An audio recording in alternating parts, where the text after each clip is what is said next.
Well, we brought you two special reports put together by our Rice Environmental correspondent, Leila Johnson-Salami.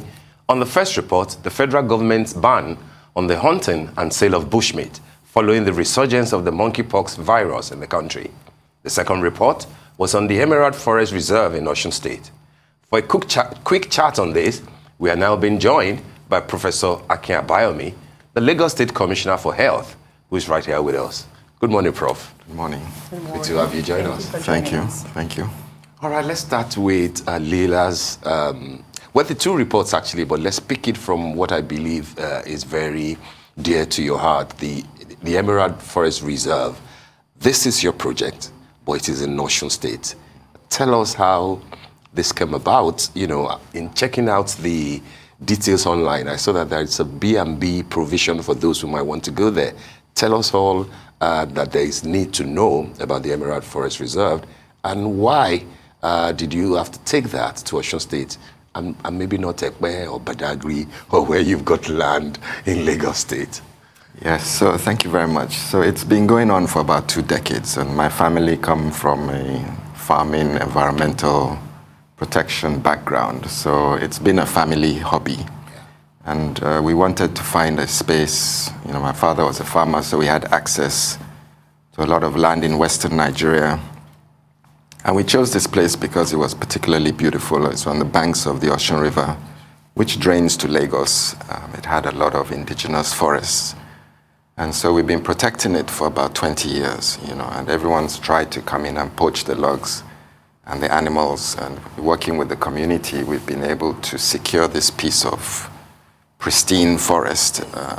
It's been a lot of hard work convincing the environment, the people that live in that environment, that indeed there's something in this to protect. And finally, they're beginning to see the rewards of the hard work.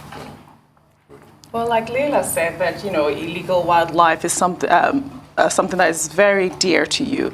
A lot of people don't understand what the laws are and what exactly constitutes an illegal wildlife trade. What is it, and what is the major focus here for you? Okay, so, you know, when we have laws that say don't do this, you know, and doing something is the means and livelihood of a population of members of the community. So you can't suddenly say stop hunting, you know, because somebody's been hunting all his life. So you need to find an alternative means of livelihood for somebody who is a hunter or who is a logger. So in this project in Osun State, what we've done is we've worked very closely with the community and converted the hunters into game rangers and the loggers into protectors of the forest. So now they have an alternative means of livelihood, and, you know, over time they've come to appreciate and understand this paradigm of One Health, where instead of despoiling the environment, they're protectors of the environment. And we teach them about One Health, and even in Lagos State, you know that Mr. Governor Babajide Sanwo-Olu's second pillar in themes agenda puts health and environment right next to each other, and that in itself is the One Health paradigm, you know. And so you can see that even this government had the vision to know, even before COVID came, that human beings are vulnerable to the environment. If you despoil your environment, you make yourself vulnerable to illness and sickness, you know. So it's a holistic approach. And we've learned a lot about this project over the past 20 years, and the principles of biosecurity, which is what we used in the Ebola outbreak, which is what we've used in the COVID outbreak. We're using it again in the monkeypox outbreak. And the whole thing is that human beings are encroaching into the wild, looking for space to farm, looking for space to build. We're destroying the natural habitat of wildlife. So they come into the cities looking for food. So the contact between human beings and wildlife is increasing every month. And when that happens, you now have the opportunity for pathogens that live in wild animals to now jump onto human beings who are not accustomed to these pathogens or bugs, and that creates these zoonotic events.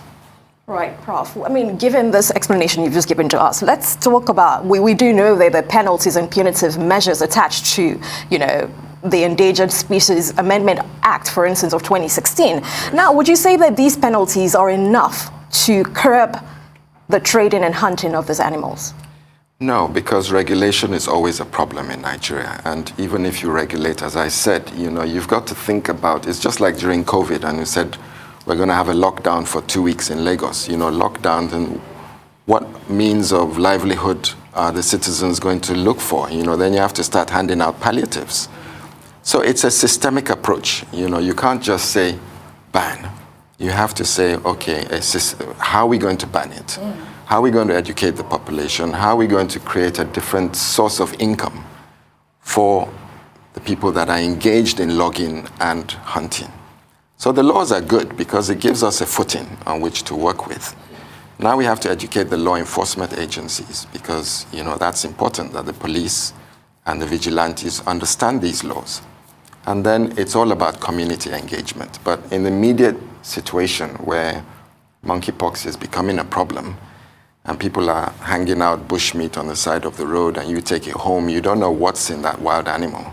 You slaughter it at home, your wife or your kids are involved, and the virus goes from the animal to your family, and you start getting sick. So it's a stopgap measure immediately to curb this monkeypox situation. But now we have a lot of work to do to educate people and to educate citizens. All right, Prof, now that you have touched on monkeypox, let's speak a bit extensively about it. 2 questions from me. I know that the WHO had said something close to this is not likely going to be a pandemic like we had with COVID. But then where are we, especially in Lagos State? I'm aware that there are as many cases in Lagos as we do have in Adamawa, 21 or more counting in Nigeria. And the narrative seems to be that it all started this time around from Nigeria, particularly in May, when the UK authorities said that the gentleman who brought the monkeypox, came from Nigeria. It was in Lagos. It was in Delta State.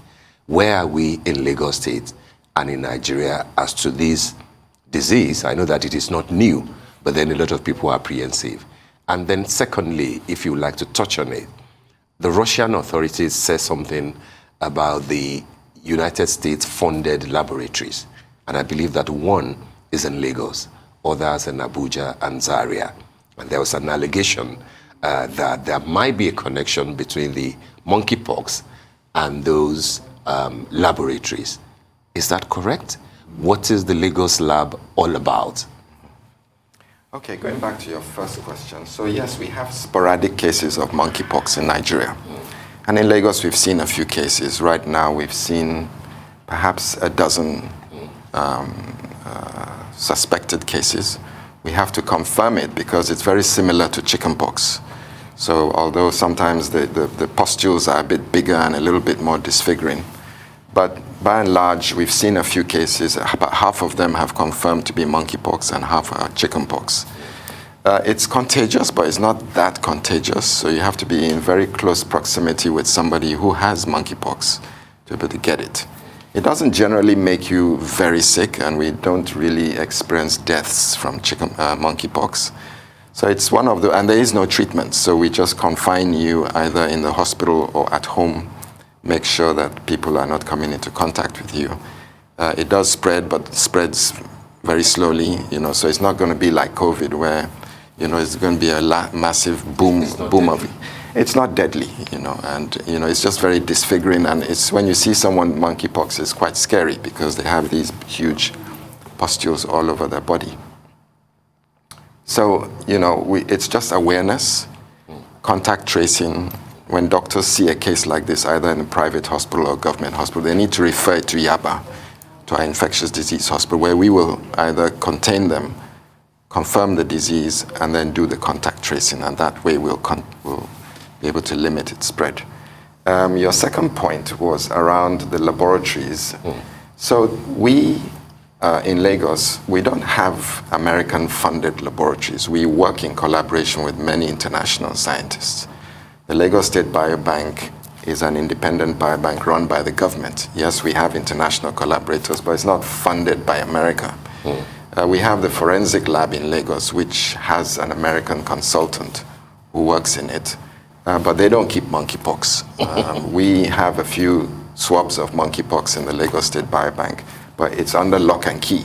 You know, nobody has access to that laboratory, and we're certainly not, it's not escaping from the laboratory because it's a BSL level 3, which is a high security laboratory.